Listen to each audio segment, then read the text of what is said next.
오늘은 예수님과 함께하는 복된 식탁 세 번째 시간이고요. 오늘 제목은 나눔과 섬김의 식탁, 부제로는 정의를 세우시는 하나님, 이렇게 이제 제목을 달았습니다. 지난 2주간에 우리는 예수님의 식탁 이야기라는 책을 가지고 함께 따뜻한 예수님의 초대, 밥은 먹었니?라고 하는 거 이제 익숙하시죠? 밥은 먹었니?라는 또 일상적인 관심, 그리고 그 식탁이 얼마나 차별 없이 누구에게나 환영받는 식탁이었는지를 함께 2주에 걸쳐서 나누었습니다. 예수님의 식탁은 우리의 가장 깊은 필요를 채우시고 모든 경계를 넘어서 우리를 품어주시는 바로 사랑의 자리, 그것이 바로 예수님의 식탁이었습니다. 오늘 그 식탁은 우리에게 또 다른 메시지를 주는데요. 앞서 두 주제에 이어서 또 다른 중요한 측면을 오늘 함께 살펴보고자 합니다. 예수님의 식탁은 단순히 개인적인 위로와 또 포용, 이것을 넘어서 우리가 이 땅에서 어떻게 살아야 하는지, 특히 우리가 가진 것을 어떻게 나누고 섬겨야 하는지에 대한 강력한 메시지를 담고 있습니다. 오늘 본문을 꽤 많이 읽었죠.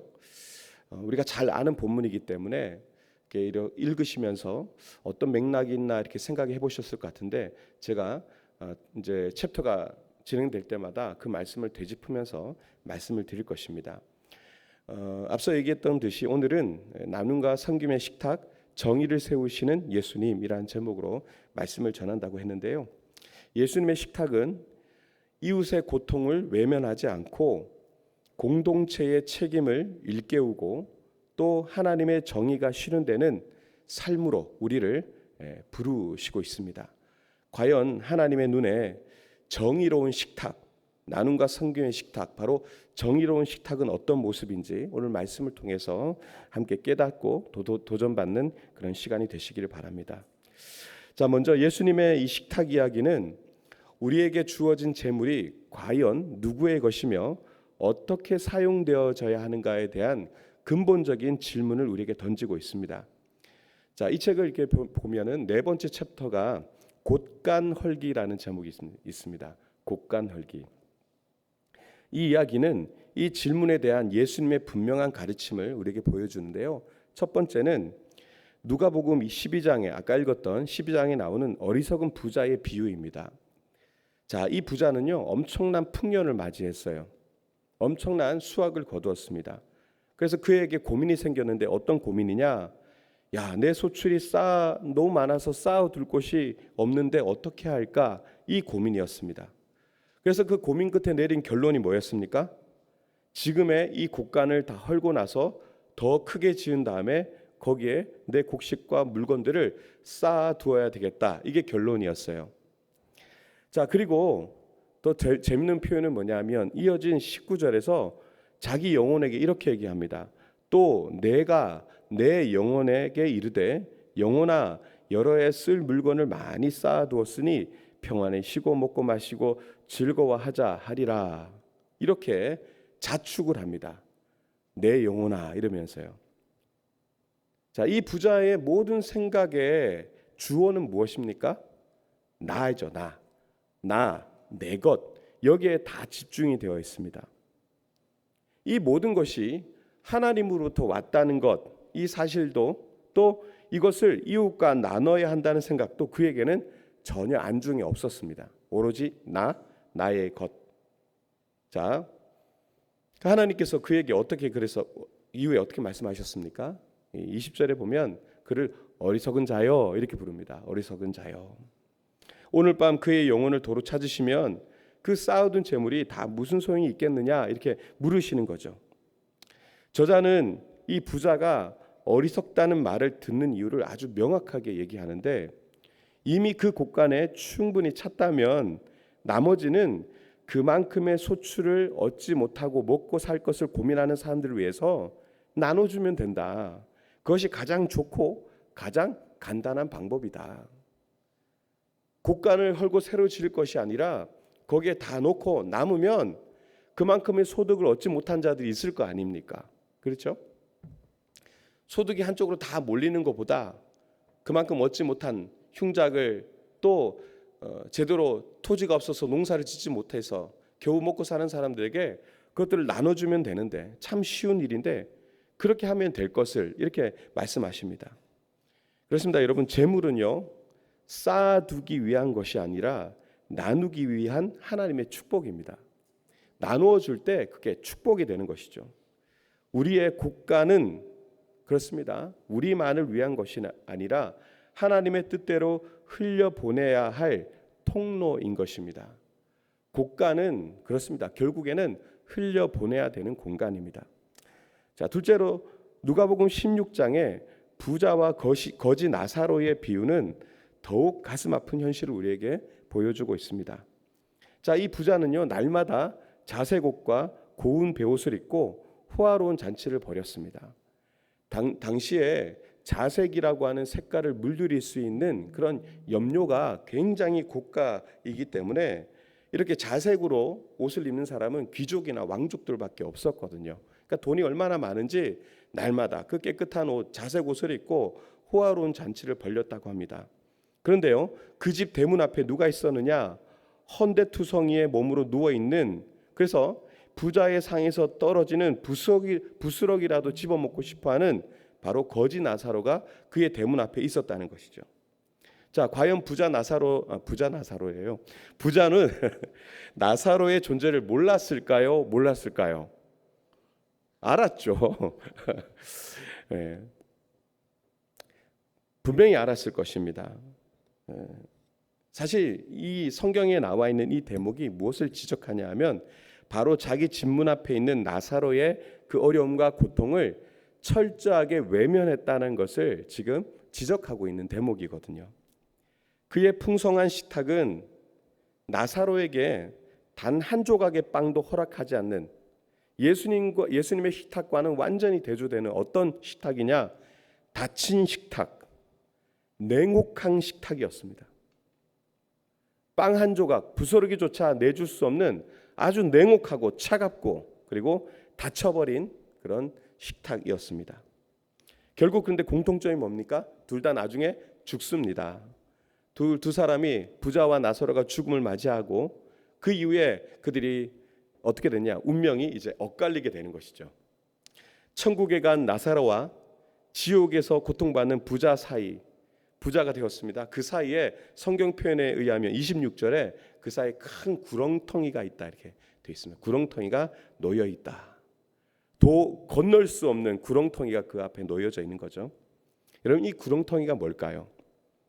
어쩌면 이 땅에서 부자가 나사로를 향해서 쌓아두었던 무관심과 냉대의 벽이었을 것입니다. 부자는요 사실 곡간을 열 필요까지도 없이 단지 상에서 떨어지는 부스러기 정도만 나누었어도 이러진 않았을 겁니다. 우리도 마찬가지죠. 이게 뭐 부자 얘기에 우리가 집중하기보다도 우리가 풍성한 식탁, 우리가 누리는 풍성한 식탁 바로 옆에 만약에 그 곁에 굶주리는 이웃이 있다면 그 식탁이 결코 하나님 앞에서 정의로운 식탁이라고 그렇게 여김받지 못할 것입니다. 예수님의 식탁은 우리의 국간을 활짝 열어서 나사로와 같은 이들을 초대하고 그들의 눈물을 닦아주는 나눔의 식탁이 되어야 된다라고 우리에게 강력하게 얘기하고 있습니다. 자, 지지난주의 얘기와는 조금 결이 좀 달라졌죠. 자, 근데 예수님의 식탁은 이러한 단순한 물질적인 나눔을 넘어서 모든 인간이 가진 하나님의 형상이라고 하죠. 그 형상이라고 하는 존엄을 세우고 회복하는 자리가 바로 예수님의 식탁이기도 했습니다. 이게 무슨 얘기냐? 자, 아까 우리가 본문을 읽었는데요. 초기 기독교 공동체와 사도들의 이 사역을 통해서 이 메시지를 우리가 분명히 들을 수 있는데, 특히 사도행전 2장과 4장을 보면요, 오순절 성령 강림 사건 이후에 탄생한 예루살렘 교회에 일어났던 놀라운 모습을 우리에게 증거하고 있습니다. 2장 44절 45절을 읽어보면 아까 이제 읽었던 대목인데요. 믿는 사람이 다 함께 있어 모든 물건을 서로 통용하고 또 재산과 소유를 팔아 각 사람의 필요를 따라 나눠 주었다. 이렇게 나와 있습니다. 사도행전 2장에서 이렇게 나왔습니다. 근데요, 그 결과 4장으로 가게 되면 어떤 일이 펼쳐지냐 하면 4장 34절 35절을 같이 한번 읽어볼까요? 제가 자막을 드렸나요? 이건 안 드렸나요? 제가 읽어드릴게요. 이렇게 되어 있습니다. 그 중에 가난한 사람이 없으니 이는 밭과 집이 있는 자는 팔아 그 판 것의 값을 가져다가 사도들의 발 앞에 두매 그들이 각 사람의 필요를 따라 나누어 줌이라. 이렇게 되어 있습니다. 성령 강림 사건 이후에 생겨나게 된 코이노니아 공동체, 교회가 생긴 이후에 그 시대에 없었던 놀라운 사건이 일어나게 되는데 각자의 가지고 있는 소유들을 팔고 또 가지고 있는 것들을 서로 소통하면서 나눠줍니다. 그 결과가 사도행전 4장 34절 35절에 나와 있는 겁니다. 이게 뭐 공산주의의 획이라 이런 겁니까? 그렇지 않죠. 이것은 예수 그리스도 안에서 한 가족된 공동체가 서로의 필요를 이렇게 돌아보면서 누구도 소외되거나 또 기본적인 삶의 존엄성을 잃지 않도록 자발적으로 사랑을 실천했던 모습, 그것이 바로 이 식탁의 모습이었습니다. 그들의 식탁은 누구 하나도 소외됨 없이 모두가 함께 풍성함을 누리는 진정한 섬김의 식탁이었습니다. 그런데 이러한 아름다운 공동체에도 바로 그 다음에 보면 위기가 찾아오게 되는데 바로 사도행전 5장에 등장하는 아나니아와 삽비라 사건이죠. 그들은 어떤 죄를 지었습니까? 저들의 죄는 땅 판 돈의 일부를 감춘 것. 근데 그 돈을 감춘 것 자체보다 그것을 전부인 것처럼 속여서 공동체 전체를 기만한 것이었고요. 또 바로 성령을 속인 데 있었습니다. 공동체를 기만하고 성도를 속이는 데 있는 것입니다. 내가 섬김을 함에 있어서 사람들이 막 박수를 치는데 사실은 그 안에 뭐가 있었다고요? 거짓이 있었어요. 정직하지 못했고 그래서 하나님 보시기에는 공동체를 완전히 기만한 것이었고요. 그 안에 분명히 성령께서 그에게 깨달음을 주셨을 텐데도 그럼에도 불구하고 성령을 거부하고 속였다는 것입니다. 그들은 나눔과 섬김의 공동체라고 하는 이 핵심 가치를 어떻게 자신의 명예를 위해서 이용했습니다. 이게 얼마나 큰 잘못입니까? 이것은 진정한 섬김의 식탁에 거짓과 위선을 가져오는 행위였고 이것은 하나님 보시기에 도저히 있을 수 없는 일이죠. 결국 그들은 심판을 받게 되었습니다. 그렇습니다. 여러분, 존엄을 세우는 식탁은요 반드시 정직과 진실함 위에서만 가능하다는 것을 보여주고 있습니다. 한편 사도행전 3장에 아름다운 문 앞에서 구걸하던 나면서부터 못 걷게 된 사람의 이야기를 또 우리가 성경을 보면 아까 읽었는데요. 예수님의 이름으로 주어지는 이 존엄의 회복이 무엇인지를 또 극명하게 보여줍니다. 그는 날마다 성전 문 앞에 앉아서 사람들의 무엇을 구했습니까? 동정을 구했습니다. 동정을 구하며 살았습니다. 그의 삶은 타인의 자비에 의존하는 어쩌면 스스로 아무것도 할 수 없고 스스로의 가치를 전혀 느낄 수 없는 그런 삶이었습니다. 그때 그 앞에 베드로와 요한이 나타나게 되죠. 근데 베드로가 뭐라고 얘기합니까? 은과 금은 내게 없으나 내게 있는 것을 그대에게 주노니 나사렛 예수 그리스도 이름으로 일어나 걸어라. 이렇게 선포를 하죠. 그 결과는 어떻습니까? 놀라웠습니다. 그는 즉시 발과 발목에 힘을 얻어서 일어나고요. 걷고 뛰면서 하나님을 찬양하며 어디로 들어갑니까? 어디로 들어갑니까? 성전으로 들어갑니다. 성전 앞에서 늘 동정을 구하던 그 인생이 이제는 성전으로 들어갔습니다. 그 당시의 질병, 그 당시 핸디캡은요 하나님의 저주거든요. 죄인이거든요. 성전 안에 절대 들어올 수 없는 존재였습니다. 그러나 그가 회복되었습니다. 단순한 육체의 치유를 넘어선 전인적인 회복이었습니다. 더 이상 구걸하지 않아도 되었고요. 자신의 힘으로 살아갈 수 있게 되었고요. 무엇보다 성전 안에 스스로 당당히 들어가서 하나님을 예배하는 예배 공동체의 일원이 되었다는 겁니다. 이것은 바로 존엄의 회복이었습니다. 가치의 회복이었습니다. 성전의 아름다운 문은요, 그 문이 얼마나 예뻤으면 아름다운 문이라고 했을까요? 근데 그 문은 그를 치유해 주지 못했어요. 그를 구원해 주지 못했어요. 그런데요, 그 문 앞에서 만난 베드로와 요한을 통해서 예수 그리스도 이름이 선포될 때에 그 예수 그리스도의 이름은 그에게 새로운 삶과 존엄의 회복을 그에게 선물해 주었습니다. 여러분, 우리의 식탁 또한 그렇습니다. 누군가의 구걸을 잠시 멈추게 하는 것, 이걸 훨씬 뛰어넘어서 그들이 스스로 일어서서 함께 하나님을 찬양할 수 있도록 존엄을 세워주는 자리가 바로 우리의 식탁이 되어야 될 줄로 믿습니다. 사람들의 관심은 먹고 사는 문제, 돈 잘 버는 거, 뭐 주식 투자 어떻게 하면 돈 잘 벌 수 있느냐, 뭐 이런 얘기 물어보겠죠. 근데 그걸로 존엄을 회복하려고 하겠죠.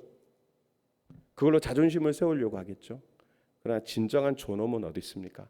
예수 이름에 있습니다.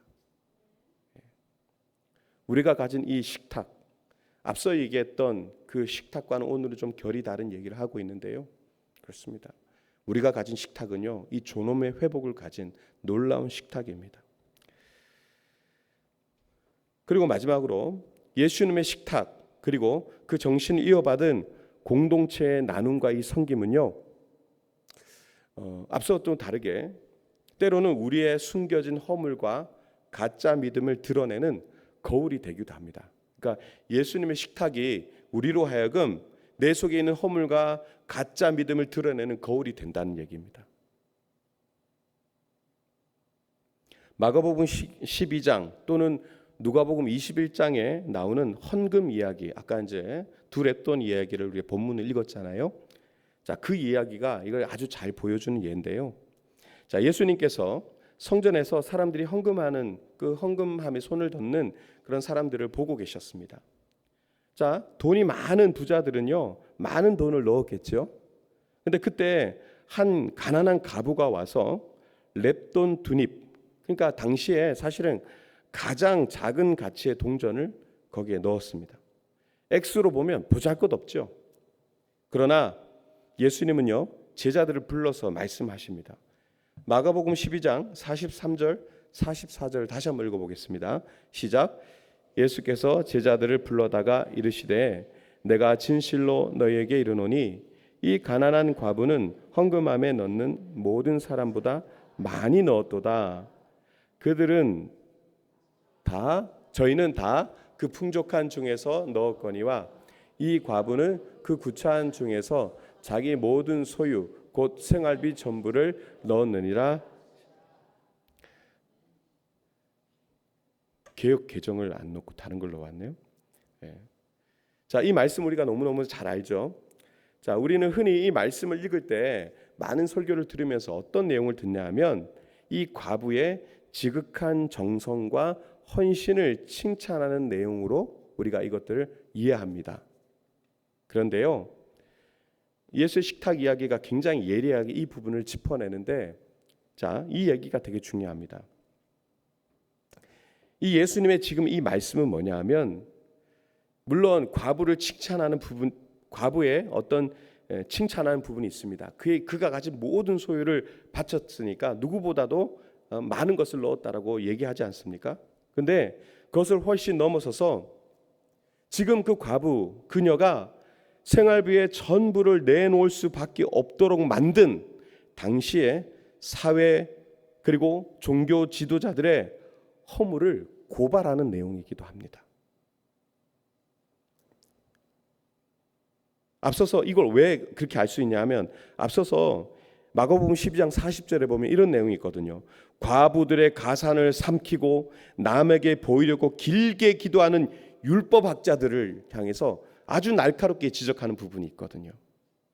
그래서 지금 말씀하신 43절과 44절은 앞서 40절에 이어서 맥락에서 볼 때에 그녀를 칭찬하는 것을 훨씬 넘어서서 그렇게 빈궁에 처해 있는 여인이 생활비를 다 헌금으로 넣을 수밖에 없는 상황으로 그를 구석으로 몰아버린 이 사회와 지도자들을 책망하는, 그들을 고발하는 내용이 여기에 들어있는 것입니다. 여러분, 이런 여인이 어떤 여인입니까? 공동체로부터 마땅히 돌봄을 케어를 받아야 될 그런 여인이지 않습니까? 그런데 이 과부가 오히려 착취당하고 결국에는 마지막 자기의 생계 수단까지도 헌금으로 내어놓아야 하는 상황. 여러분, 이거 하나님이 정말 기뻐하실까요? 그 돈 받으면서 야, 너 믿음이 참 훌륭하다, 정말 그 본문이 그것밖에 없었을까요? 아니거든요. 예수님의 이 지적은 부자들이 넉넉한 중에 일부를 드리는 것과 과부가 핍절한 중에 전부를 드리는 상황의 이 극명한 대조를 통해서 진정한 헌신은 액수와 양이 아니라 중심에 있고, 더 나아가서 공동체가 가장 연약한 자들을 너희는 과연 어떻게 돌보고 있는지를 묻고 계시는 것입니다. 날카롭게. 너희는 저 연이 마지막 생계를 저기에 넣는 그 순간을 지켜보면서 무슨 생각을 하고 있느냐? 너희들은 지금 무엇을 하고 있냐? 고아와 과부들을 너희들은 어떻게 대하고 있느냐? 성전에 많은 헌금들이 쌓여가겠죠. 성전에 헌금이 쌓여가는데 누군가는 빈 식탁 앞에서 마지막 두 랩돈마저 내놓아야 하는 현실이라면, 여러분, 이 성전은 이미 하나님의 정의를 잃어버린 성전입니다. 그럴 수밖에 없는 거잖아요. 예수님은 과부의 삶을 채우지도 못하는 이 헌금 제도의 허점을 지적하시면서 진정한 나눔과 섬김이 무엇인지를 묻고 계시는 것입니다. 그리고 이 질문은 바로 저와 여러분들을 향한 질문이라는 것입니다. 말씀을 정리하겠습니다. 자, 오늘 우리는요, 나눔과 섬김의 식탁이라는 주제를 통해서 예수님께서 어떻게 정의를 세우시는지에 대해서 제가 얘기를 나누었습니다. 예수님의 식탁은 우리에게 주어진 재물을 나누어서 곳간을 여는 식탁이 되라고 도전합니다. 너희들의 그 곳간을 그냥 너희들의 것을 채우는 것으로 그렇게 좀 더 쟁여놓으려고 하는 것이 아니라 곳간을 털어라. 이 곳간이 이제는 여는 식탁이 되라. 그렇게 우리에게 도전하고 있습니다. 또한 모든 사람이 하나님의 형상으로 존엄을 세우는 식탁이 되도록 공동체의 책임을 우리에게 일깨워주고 계십니다. 그리고 때때로는 우리의 위선과 허물을 드러내는 식탁이 되어 진정한 헌신과 믿음으로 나아가도록 우리를 촉구하고 있습니다. 이것은 오늘 우리에게 적용되는 분명한 메시지죠. 한번 스스로 질문해 봐야 될 것 같아요. 나의 삶의 식탁은 어떠한가? 나의 곳간은 이웃에게 열려 있는가? 아니면 나만을 위해서 굳게 닫혀 있는가? 나의 말과 행동, 내가 가진 자원들은 주변 사람들의 존엄을 세우는데 사용되고 있는가? 아니면 그 사람들을 무시하고 깔보고 나는 너보다 더 나아, 이런 것들 자랑하는 그런 도구로 활용되고 있지 않은가? 나의 신앙과 헌신은 진실한 마음에서 우러나오는 것인가? 아니면 남이 보기에 형식적인 모습은 아닌가? 더 많은 질문을 할 수 있겠지만 앞서 얘기한 이 세 가지의 챕터의 이야기를 통해서 한번 우리가 생각해 봐야 될 것 같습니다. 예수님께서 보여주신 나눔과 섬김 그리고 정의의 식탁은 사실 우리에게 큰 도전입니다. 쉽지 않은 부분일 수도 있습니다. 우리는 내가 많이 가졌다라고 생각하면서도 나는 많이 없다라고 동시에 생각합니다. 그래서 어떨 때는 우쭐대다가 어떨 때는 굉장히 박해집니다. 그것이 인간의 심보이기도 하니까요. 그래서 지금 얘기한 이 정의의 식탁을 이루는 데 있어서 우리는 참 연약하고 힘듭니다. 그러나 성령께서 우리와 함께 하실 때 저는 이 부르심에 우리가 응답할 응답할 수 있다고 믿습니다. 우리의 작은 섬김이, 부스러기 같은 섬김이 누군가의 생명을 살리는 그런 부스러기가 될 수 있다고 믿습니다. 우리의 작은 섬김이 누군가의 무너진 존엄을 다시 세우는 기적이 될 수 있다고 믿습니다. 우리의 삶의 자리에서 예수님의 이 정의로운 식탁을 어떻게 잘 차려갈 수 있을지를 구체적으로 고민하는, 그리고 실천할 수 있는 우리가 되시기를 바랍니다. 그리고 제가 설교를 이렇게 준비하면서 마지막으로 한 번 더 고민해 봤던 부분이 하나 더 있습니다. 사실 이 본문을 조금 더 크게 끌어가면 지금 이 땅에 교회들에게 던지는 또 다른 메시지라는 생각이 들었습니다. 솔직히 말해서 한국 교회, 또 전 세계 교회가 많은 어려움을 겪고 있습니다. 교회가 더 이상 성장하지 않는 그런 시대에 있고 그렇습니다. 또 우리나라로 봤을 때는 경제도 굉장히 어렵고 다음 세대가 점점 줄어들고 있고 또 사회가 고령화되듯이 교회는 더 많이 고령화되는 그런 사회 속에 있습니다. 그러다 보니까 교회가 재정적인 안정성을 많이 잃어버렸습니다. 그래서 유지하는 것만으로도 벅차하는 교회들이 너무너무 많습니다. 그리고 당장 지금 그래도 이 세종공주에서 그나마 그렇게 뭐라 그럴까요? 규모가 있고 인정하는 교회가 우리 교회인데, 근데 우리 교회도요, 당장 이렇게 보면은 시급하게 해결해야 될 문제들이 사실은 굉장히 산적해 있습니다. 건물은 점점 노후되어 갈 겁니다. 저도 이 교회 부임하자마자 막 뭐 비가 새고 그래서 방수도 새로고 색도 칠하고 장로님 고생 많이 하셨는데, 근데 그게 주기적으로 찾아오지 않겠습니까? 더 노후될 거니까. 그런 것들, 낡은 시설을 계속 해 나가야 할 것이고, 또 우리 아이들 볼 때마다 공간에 대한 아쉬움이 너무 커서 이게 건물 짓기에는 너무너무 부담스러운 시대이고 어디라도 렌트라도 하면 어떨까 이런 생각을 늘 하는데도 불구하고 교회 공간을 확장하는 데 있어서 부담감이 너무 커요. 지출되는 금액이 커지니까. 또 교회의 어떤 이제 그 교회를 지탱하는 여러 예산, 뭐 교육부 위원회 돌아가는 그런 많은 예산들, 그런 것들을 보면서도 부담감이 있습니다. 날마다 오르는 기름값에 전기값 이런 것들을 생각하면 저도 가슴이 답답한 부분이 있습니다. 교회를 경영함에 있어서. 근데 이런 현실을 계속 쳐다보니까 저도 모르게 이 부담감이 생기고 그 안에 이상한 유혹이 계속 와요. 어떤 유혹일 것 같으세요? 제가 어떤 유혹을 받겠습니까? 노골적으로 표현을 해보자면 이런 거죠. 먼저 우리 국감부터 좀 채우고 보자. 우리 교회가 안정돼야지. 이 생각이 먼저 사실 들어요. 저도 참 연약한 인간이죠. 예.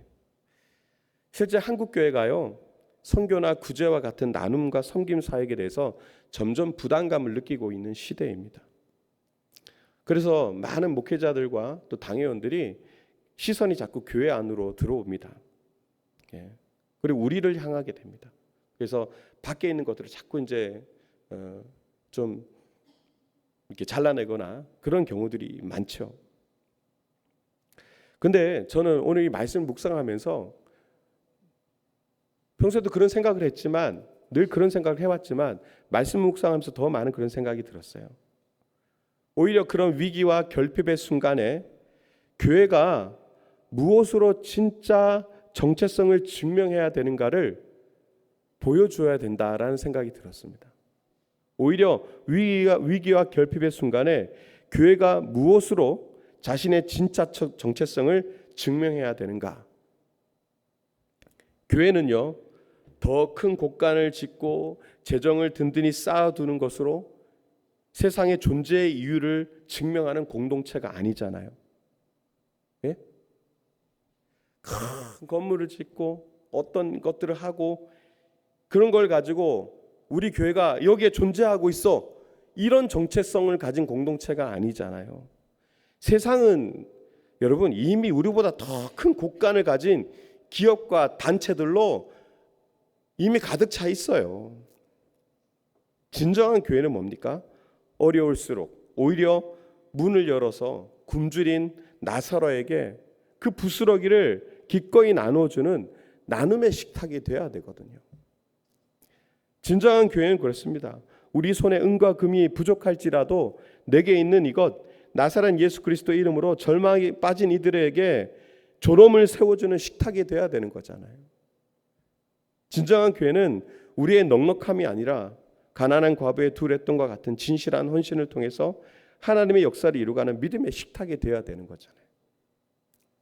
물론 사실 어렵습니다. 저도 뭐 걱정 염려 왜 없겠습니까?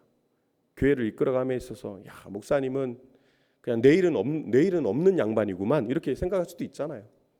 막 그냥 그렇게 일을 하면요. 그렇지 않겠어요? 그래도 연말 돼서 그래도 몇 천만 원씩 적립해야 뭔가 안정감 느끼고 막 그런 거잖아요, 우리. 그게 인간의 사실 본능이거든요.